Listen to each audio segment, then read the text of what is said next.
Halo, selamat siang teman-teman semua. Ada yang bertanya kepada saya, ngapain sih Pak Setio itu selalu bicara henang, hening gitu ya. Memangnya dengan hening itu bisa mengubah dunia. Memangnya dengan hening itu hutan yang tadinya gundul bisa tumbuh lagi.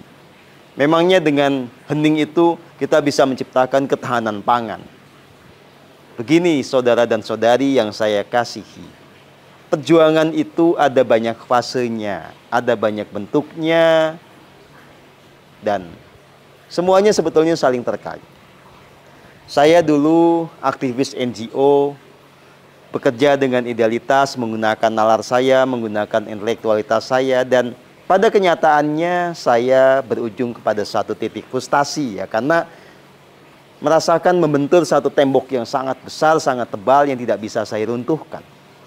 Dan saya juga jujur mengakui, menjadi aktivis tanpa hati yang murni, tanpa landasan spiritual, sangat gampang kemudian menyeleweng. Godaan dalam bentuk apapun itu, ya sangat susah untuk dihindari kalau kita tidak punya yang namanya kemurnian hati. Maka, hening adalah jalan yang menjadi dasar buat semuanya. Buat perjuangan yang agung, buat upaya mengubah negara ini, mengubah bahkan dunia ini menuju kepada harmoninya. Hening itu fondasi, membuat kita punya hati yang murni, punya pikiran yang jernih, punya konsistensi di dalam kebenaran, punya integritas antara pikiran, kata-kata, dan tindakan itu harmoni. Hening itu membuat kita punya kasih yang murni sehingga tidak punya ketegaan untuk mengorbankan rakyat jelata. Hening itu membuat kita bisa menemukan yang namanya rancangan agung kita, menemukan talenta yang terbaik. Maka sekarang Anda lihat, ya, saya tidak lagi hanya bicara tentang hening.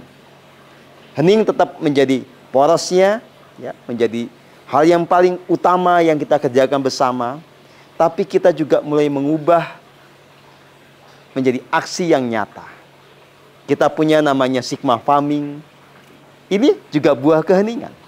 Dengan Sigma Farming kita mengembangkan model pertanian yang itu memulihkan tanah sekaligus menciptakan bahan pangan yang berkualitas, yang punya daya hidup yang tinggi, yang sehat, yang memang akan membantu badan sebagai kendaraan bagi jiwa ini menjadi selaras.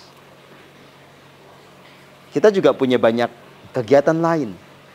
Mengembangkan social entrepreneurship. Kita mengembangkan apa yang kita sebut sebagai pasar gemah ripah.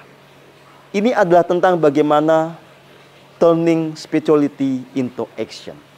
Ya. Jadi jelas bukan hanya bicara henang-hening, kita bicara tentang aksi yang nyata. Tapi belajar dari masa lalu tidak mungkin kita beraksi dan berhasil kalau tidak didasari keheningan. Tantangan kita terlalu berat untuk dilawan sama yang namanya rasio kita. Kita membutuhkan miracle, membutuhkan keajaiban. Kita membutuhkan kekuatan semesta yang tanpa batas ini menyertai kita, melindungi kita di dalam perjuangan ini. Dan itu tidak mungkin bisa kita capai tanpa keheningan. Keheningan ini membuat kita menyatu dengan kekuatan semesta. Keheningan membuat kita bergerak mengikuti irama semesta tanpa ambisi, tanpa obsesi. Keheningan menjauhkan kita dari frustasi, dari desperate, dari pesimisme. Keheningan membuat kita sungguh-sungguh bisa bergerak maju dengan semangat yang senantiasa membara. Tapi pada saat yang sama, kita punya penerimaan terhadap apapun yang terjadi. Dan itu mencegah kita dari yang namanya frustasi. Keheningan adalah fondasi dari sebuah perjuangan profetik. Menciptakan masa depan yang indah, agung, dengan kemantapan yang sepenuhnya, semantap-mantapnya. Karena kita sadar bahwa kita pasti berhasil. Terima kasih. Merdeka.